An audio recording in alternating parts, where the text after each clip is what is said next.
Menyambung pertanyaan saya kemarin tentang tahlilan. Pertanyaan yang mana ini? Yang tentang tahlil. Jadi kesimpulan dalam tahlilan tersebut, bid'ah atau sunnah? Jangan ke sana kalau kita mau ngomong. Bid'ah atau sunnah, seolah-olah cuma pilihan itu dua. Kalau nggak sunnah, bid'ah. Nggak sunnah, bid'ah. Hukum itu ada berapa? Hukum ada berapa saya tanya? Sunnah itu apa? Sunnah itu ma'udhifa ilan nabi, sesuatu yang disandarkan kepada nabi. Ya. Perkataan, perbuatan nabi. Jadi jangan selama-lamanya kalau memang itu sunnah, kapan nabi bikin? Tapi kita sudah sepakat dalil kita ini satu Quran, yang kedua hadis. Hadis itu apa? Ya sunnah. Apa itu? Ma'udhifa ilan nabi, sesuatu yang disandarkan kepada Rasul. Ada perkataan nabi, ada perbuatan nabi. Nabi nggak bikin, tapi nabi katakan, yaitu disebut sunnah. Nah, sekarang saya tanya, nabi sholat wajib nggak? Sholat 5 waktu nggak? Sholat Sunnah nggak? Hukumnya apa? wajib. Wajib. Nabi sholat tahajud nggak? Sholat Sunnah nggak? sunnah. Hukumnya apa? Sunnah. Nabi makan minum nggak? Makan Nah, sunnah nggak itu? sunnah. Hukumnya apa? Sunnah. Mubah. Buat. Nabi istrinya berapa? Kata Allah berapa boleh? 4. Nabi istrinya berapa? 4. Ini nanya yang nggak jelas. Nabi istrinya berapa? Lebih nggak dari 4? Lebih. Nah, sunnah nggak? Sunnah. Hukumnya kalau kita macam mana? Maka ditanya itu hukumnya. Hukumnya bagaimana? Kita udah bagi kemarin antara kenduri, sudah kita bahas, dengan apa namanya, berdoa membaca Quran. Hukumnya itu apa? Allah menyuruh membaca Quran, umum kalimatnya. Yasin Quran nggak? Quran. Ketika Allah menyuruh kita membaca Quran, berarti kan dari suruh kita baca Quran. Waktunya ada nggak dari Allah dan tempatnya? Udah kita bahas itu. Jadi jangan berulang-ulang. Hukumnya, nah, Allah udah suruh kita baca Quran. Nah, di dalam tahlil itu kan baca Yasin. Quran nggak Yasin itu? Quran. Oke. Kemudian ada nggak waktu dari Allah untuk membacanya? Berarti kan kita yang memanagenya. Waktunya. Udah, terus kita baca, udah kita bahas dalam beberapa acara kita. Udah kita bahas. Nah, jangan itu pertanyaan diulang-ulang lagi. Udah jelas itu. Nah, kembalikan kepada hukumnya. Wajib nggak tahlil? Kalau wajib, berarti yang nggak tahlil dosa. Haram nggak tahlil?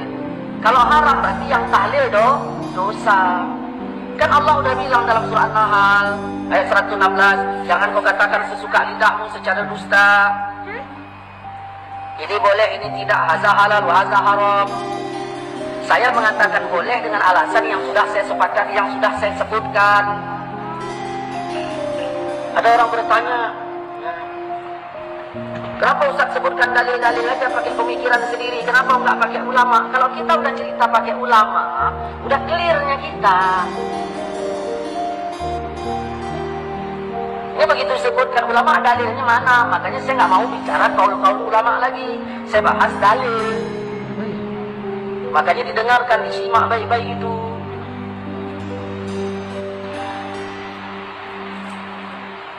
Jadi kita baca baca Pak Yasin. Yang nyuruh baca Yasin siapa? Nyuruh baca Al-Quran. Yang nyuruh baca Quran itu ya adalah Allah. Nabi juga nyuruh kita baca. Begitu disebut kalau misalnya Nabi nyuruh baca, kalau Allah nyuruh baca, berarti ya bebas kita bacanya. Diperkirakanlah itu tempat baik untuk dibaca atau tidak. Jadi hukum itu dikemanakan? Ada 5, wajib, sunat, mubah, makruh, haram. Kalau tidak wajib, apakah berarti udah haram? Jangan dulu haram yang kemari. Wajib dulu, baru sunat, baru mubah, baru makruh, baru haram. Nah, tahlil itu kita tanya mau kemana, kita bawa hukumnya. Kemana? Jangan tanya sunnah atau bid'ah. Berarti kalau nggak sunnah berarti bid'ah. Tidak begitu. Allah pun bilang, "Wa man lam yahkum bima anzalallah." Siapa yang tidak menghukumkan seperti hukum Allah, berarti hukum. Karena kalau ditanya sunnah itu ada takluk berapa hukum. Banyak yang sunnah ini hukumnya nggak jatuh wajib semua. Gitu. Ketika Allah menyuruh, tidaklah langsung jadi wajib. Ada kalanya Allah menyuruh itu langsung kepada sunnah. Seperti wa minal laili, di sebagian malam, wa tahajjud, hendaklah kalian tahajud. Tahajud perintah itu kan? Perintah. Hukumnya apa? Apa wajib? Gitu. Saya maaf ya, bahasa kasarnya. Jangan bikin pertanyaan tolol kayak gitu.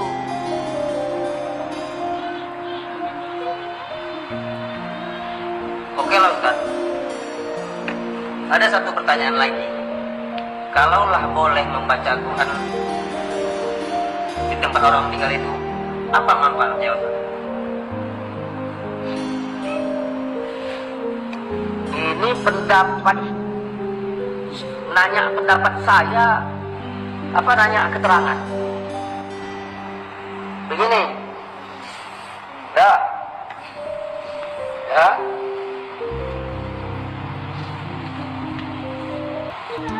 Namamu siapa?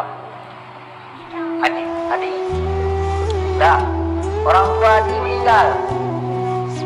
Oke. Dan meninggal kan? Ya.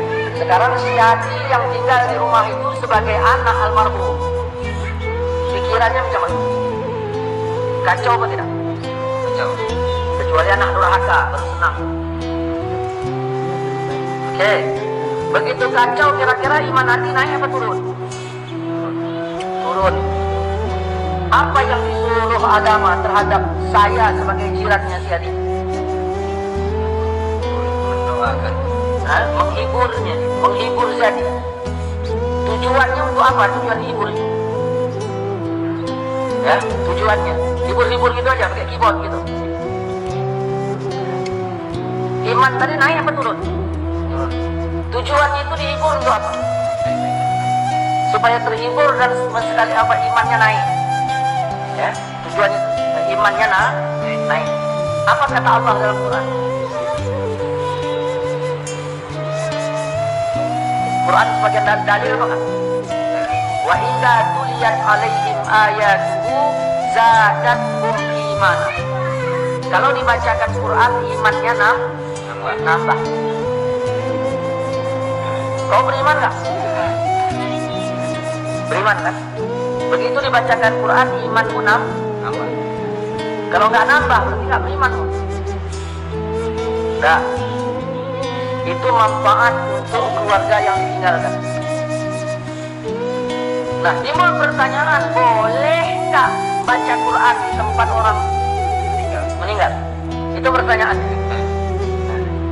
Jangan kau katakan sesuka lidahmu secara dusta, ini boleh, ini enggak. Ada orang bilang nggak boleh, ya tanyalah alasannya apa. Saya bilang boleh, alasan saya apa? Kan Nabi udah bilang, iza hadartum, kalau kamu hadir ke tempat orang sakit atau mayit, ke tempat orang meninggal, ucapkan perkataan yang baik. Siapa yang bilang? Hadirlah saya ke tempat si Adi, orang tua Adi meninggal. Rasul nyuruh apa? Ucapkan perkataan yang baik. Datanglah saya. Assalamualaikum di. Waalaikumsalam. Kenapa ayah orang tua kita meninggal segala macam, baik nggak? Ngomong saya itu baik nggak? Kata Nabi, sebaik-baik perkataan adalah Quran. Berarti membaca Quran gimana? Lebih baik. Jelas kan? Berarti membaca Quran lebih baik. Tapi ini nggak lakukan sekarang menyelisih apakah? Kalau saya baca Quran di situ, yang saya selisihi ayatkah mana ayatnya? Nabi kah mana hadisnya yang saya selisihi? Baru dikatakan berselisih apabila ada nabi bilang jangan, lalu saya baca, itu berselisih namanya. Apa? Berarti babnya bab rame-rame bacanya, baca berjamaah masalahnya. Nanti kita bahas tentang masalah baca berame-rame. Jangan diaduk-aduk masalahnya. Berarti katakanlah Ustaz, saya setuju tahlilan, tapi yang penting bacanya satu orang. Kan enak. Ini enggak, memang tahlilan bid'ah, pernah dibikin siapa? Ini. Datanglah saya tadi. Saya bacalah Al-Quran. Kenapa? Karena sebaik-baik perkataan adalah Al-Quran. Dah, saya baca di situ. Dah 2. Yang ketiga, kalaulah saya ngomong-ngomong yang baik bersama si Adi, nah, tadi tak masalah kan? Ya. Tiba-tiba ada orang lain datang, Ustaz kirim salam lah Mas Adi. Nah, lalu saya bilang, Assalamualaikum nih, Waalaikumsalam, Pak Tanjung kirim salam sama kau. Oh, ya udah, tanyanya macam mana kabarmu? Nah, kata-kata macam mana kabarmu itu bahasa saya apa bahasa Pak Tanjung? Bahasa Pak Tanjung, karena dia suruh nanya. Boleh nggak saya bawa bahasa Pak Tanjung ke rumahmu? Boleh. Kalau bahasa Pak Tanjung boleh saya bawa, kenapa bahasa Allah kau larang? Dah. Kemudian baca Quran ini bagian dari zikir apa tidak? Zikir. Bagian dari zikir, jelas ya? Bagian dari zikir. Inna nahnu nazzalna zikra. Sesungguhnya kami turunkan zikir, itu maksudnya Quran. Zikir. Kata Nabi dalam riwayat Imam Muslim, perumpamaan orang yang zikir dengan yang nggak zikir itu kayak yang hidup dengan yang mati. Bayangkan yang melayat kita ada 20 orang, yang baca Quran 5, yang 15 enggak. Yang baca Quran digolong zikir apa enggak? Yang nggak baca Quran digolong nggak zikir kan? Berarti sama dengan mati kan? Ini yang heran kita ketika kita datang ke tempat orang meninggal, cerita entah apa-apa, masalah pemilu begini begitu, nggak ada yang nyalahkan. Begitu ditarik ayat, langsung ada yang nyalahkan. Ini paham seperti apa ini? Kalaupun dia bilang apa namanya, ya kami nggak baca itu urusannya. Kau nggak baca, ya udah aku pun nggak salahkan kau yang nggak baca. Tetapi kami yang dibaca jangan dituding. Ini begitu kita angkat ke YouTube, kapan ke YouTube, ke Facebook, kayaknya kepanasan. Ada apa ini rupanya? Kita menjelaskan, makanya yang kita jelaskan ini kan kepada teman. Saya Facebook ini punya teman, saya kompir, artinya untuk teman saya. Kalau memang pemahamannya beda, ya jangan jadi teman saya. Saya ingin mengingatkan teman-teman, beginilah cara menjawabnya. Nah, saya singgah teman-teman Facebook Wahabi itu begini-begini, enggak. Yang kepanasan macam-macam. Masya Allah. Ya. Nah, ini baru 3. Ya. Kemudian dia berbicara manfaat kan? Ya. Berbicara manfaat. Baiklah, Ustaz. Jadi tunggu dulu, belum selesai. Jangan main baik-baik. Ada orang nelpon saya, Assalamualaikum Ustaz, Waalaikumsalam. Ya, nah, si Polan meninggal. Siapa? Ayah si Adi. Saya bilang apa? Innalillahi wa inna ilaihi raji'un. Innalillahi itu apa? Innalillahi itu Quran. Kalau pertama kematian saja kita dikembalikan kepada Quran, kenapa dilarang membaca Quran di waktu yang lain? Kemudian mau ditanya apanya lagi? Sampai enggak kepada almarhum?